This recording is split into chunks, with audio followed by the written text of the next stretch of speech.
Welcome to the Vision Gap Show. Align your big idea and vision with a plan of action to resonate and stand out in your market. With your hosts, Andy Halko and Tony Zayas. Hey everybody, welcome to today's episode. I think we got some exciting stuff here as we're going to look at the customer journey and figure out how to better articulate and kind of understand the stages and how you should define that process. So Andy, first of all, before we dive into anything, what are the typical challenges that marketers have in looking at customer journey? Yeah, I think it's one of those things of really looking at the process from a 30,000 foot view, right? Is that someone doesn't just, find you and convert and get into a sale. There is a process and there are steps and there are, mindsets of a prospect throughout their journey of going from finding a pain to working with you. And I think some of the things that people really don't pay attention to are stuff like number of touch points, which we'll get into is, at each stage, how many times does your brand have to touch them, or how many times do they need to interact with your website to move to the next stage? And that's really important because it should help drive the tactics that you do in marketing. The other one is emotions at each of those stages. We use that a lot to understand what is the mentality of the person. And with those emotions, how do we overcome them if they're potentially negative, like nervousness or, concern about the risks, right? If we understand at this stage they're going to have that emotion, we can create content and messaging that speaks to that and helps overcome it. And so I think the opportunity with customer journeys truly is this ability to look at it from a 30,000 foot view, but then go down and solve very specific challenges, that you're looking to do to make your marketing work better. Yeah, that's fantastic. And my thought is that, we're looking here at the screen where we dive into personas, which is such an important element, but it is easy to think about your challenge, running business, running marketing, thinking about this persona as like a static persona, right? They're on a document and these are their pains, but that all changes and evolves. And I think that's kind of the moving piece of it that can be challenging is where are they at in that journey? Because, things are going to change as far as what they're more interested in, the emotions, the needs, the considerations as they go about it. So you start with the persona and then you take them along the journey, and all of that's going to shift and change. And so you as a marketer have to be prepared to adjust to it. And that's kind of challenging. So I'm excited to see how we address that here in Friction. Yeah, I think there's two words that you said are so important, what and, or what, who, where. And in my mind, the persona is the who, who are you talking to? But the journey is kind of the what and where. And it's really important to make sure you understand that as well. So I'll dive in. We're on personas right now, and we've done our work here where we've kind of determined what are the pains, buying factors, motivations, what are the responsibilities of these folks, what are they interested in, which channels are best for them, and even some demographic information. So we really understand the who of our persona.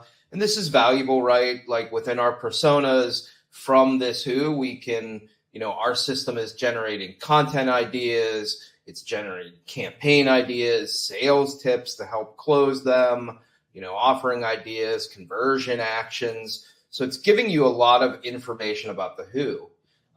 But journeys is the opportunity to look at it from that 30,000 foot view and really understand the path. And so just to kind of describe here that, if you're in a B2B business, typically starts out awareness. And the stage of awareness is really that they're becoming aware of their need.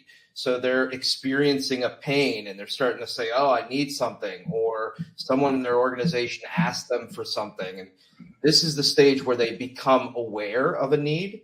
Then they start to generate interest where they're really now, driving to find something. Consideration. This is a point where now they've created a list of solutions and they're kind of looking at those and deciding which ones are going to be on that list that they're going to really explore, and then go into this evaluation stage where they do that comparison and say, okay, oh, that tool is really good because it has these features. This tool has this. Oh, they have support over here. They don't have support over here. They're running through that evaluation. Then they're making a decision. So this is the point where you might deal with contracts. What's in the contract, or, what is the end price? Is it negotiable? All these things that go into decision. Then you finally get into like loyalty and advocacy, where loyalty is about keeping them and retaining those customers and what you need to deliver to them. And then advocacy is turning them into someone that tells other people about their experience so that you get referrals and it continues to grow your company. And so I think the challenge is right at the very top is that most people in their day-to-day don't think of all these stages. But the reality is that all prospects and customers go through them. And if you really want to be successful, you should be breaking down every stage to understand, how do I move the person to the next one, to make sure they end up getting not only to that decision, but to that advocacy stage. Because once you get a lot of folks in the advocacy stage, you often see companies really grow and scale. Yeah, I love it. And, it can be overwhelming to look and see all of this, because I agree, most businesses do not map out every stage and then every point that's being hit on in here. But it's so important because it serves as essentially a playbook of how to get, from A to B, from B to C, so on and so forth. So how do you address this here in Frictionless? I know this is a new feature, so I'm excited to see it. Yeah, this is all beta. And, I'll real quickly go through some of the points. We've got goals. What are they trying to accomplish? Channels. Which channels do they typically use at that stage? What metrics do we want to track in this stage? The touch points that I talked about, how many, touches will it take to move them? And awareness, it's a lot higher because they're not quite aware of the problem. Whereas when you get into evaluation decision, the touch points in sales become a little bit less. Which teams are involved in your organization? It's going to go from marketing to sales to customer service, other different teams. What emotions would the audience have at that stage? Again, this is important because we want to understand, if they're in the evaluation stage and they're feeling like risk of I might make the wrong decision, what you want to do is think about what are the tactics to reduce that feeling of concern and nervousness. What do we need to deliver them in the sales process as far as information and documents to reduce that emotion so that they can move to decision. And then we've got barriers, what might stop them, in the decision process. A barrier might be some of the contract terms and us understanding that so we can be prepared to explain them. Needs, what are the actions or information the audience will want at this stage? So what information do they really require? And sometimes that may match with some of the other things with emotion. Sometimes it might not. And then obviously overcoming barriers, what are strategies to actually get over that? And now I agree with you. This can feel overwhelming, but that's why we built it in Frictionless and the way that we did. Now that we've created personas, we're able to select which persona at what stage. So in awareness, I may be talking to the school teacher. They're the one that experiences the pain. They're probably the one that gains interest. As we get into consideration, it might be the teacher and they bring in their chief technology officer if this is a software. As we get into here, it's probably, again, both in the evaluation stage. In decision, the chief information officer is really the one. And then loyalty, it's probably both. And then advocacy is that school teacher because they may be going to conferences and actually telling other folks about their experience. And so we really want to make sure that we have them as an advocate. And so now what we can do is we've got this AI suggestions. And we've built behind the scenes that it's grabbing all that great persona information about their motivations, their pains, their buying factors. We have seeded it with understanding the journey and at this stage of awareness, what needs to happen. And so now you can see we've started to get goals. So, for the awareness stage of an elementary school teacher, understand the current trends in ed tech K through 12, seek advice from colleagues and educational communities, identify challenges impacting student engagement. Then the channels, we know that, at this stage, they're kind of doing organic research to understand, the challenges and innovative teaching methods. They're going to be at industry conferences and webinars. The metrics we want to understand at this point is maybe social media engagement and number of website visits. Then touch points, 3 to 4 visits to relevant blog posts, 2 to 3 interactions on social media. Then the teams are involved, marketing, content creation. That makes a lot of sense at this point, not sales or customer service for us. In some circumstances, that may make sense. Emotions, curiosity, skepticism, barriers. What is a barrier? Lack of clarity. They're uncertain about which tools or methods best address their needs, and a little lack of trust, weary of marketing claims or unfamiliar brands. The needs that they have, educational blogs and publications, maybe social media engaging posts, and then how do we overcome expert testimonials featuring quotes and insights from respected educators and authentic success stories, real world examples, and then simplified content. I like all 3 of these, breaking down complex information into easy understand formats. And those barriers are overcoming the lack of clarity and lack of trust. You can see those really match. Lack of trust is the testimonials and authentic success stories. Lack of clarity is the simplified content.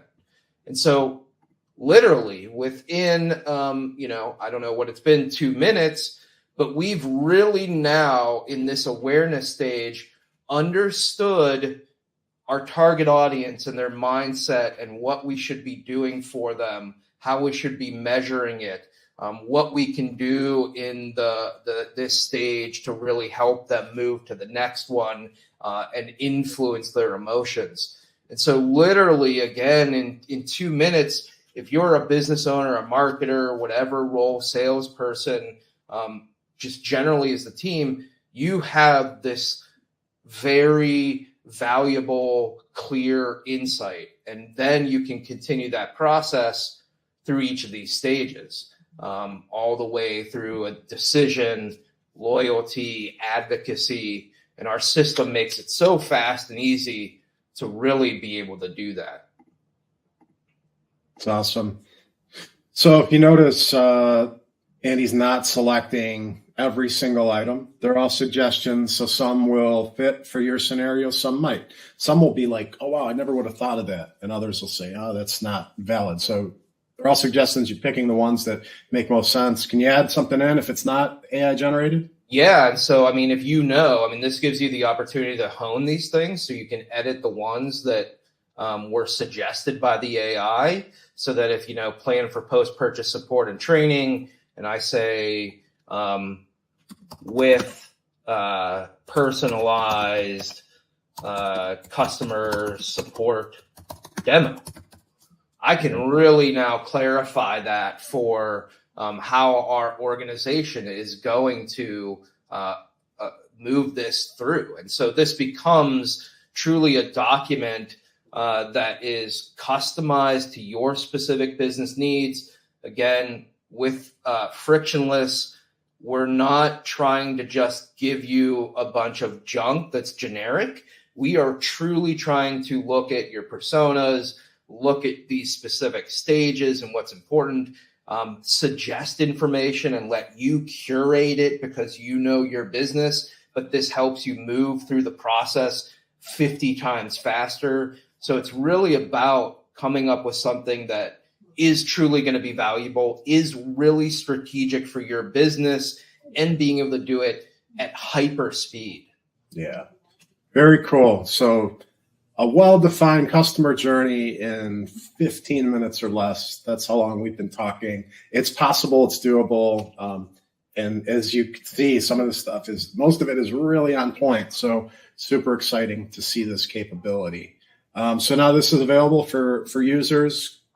It is. It's out in Frictionless. We've kind of got it in beta mode right now, but it is a really super valuable tool for folks to jump in and try. And, as we get out of beta, I think there will be some more cool features that will help people, get more value out of this with them and their team.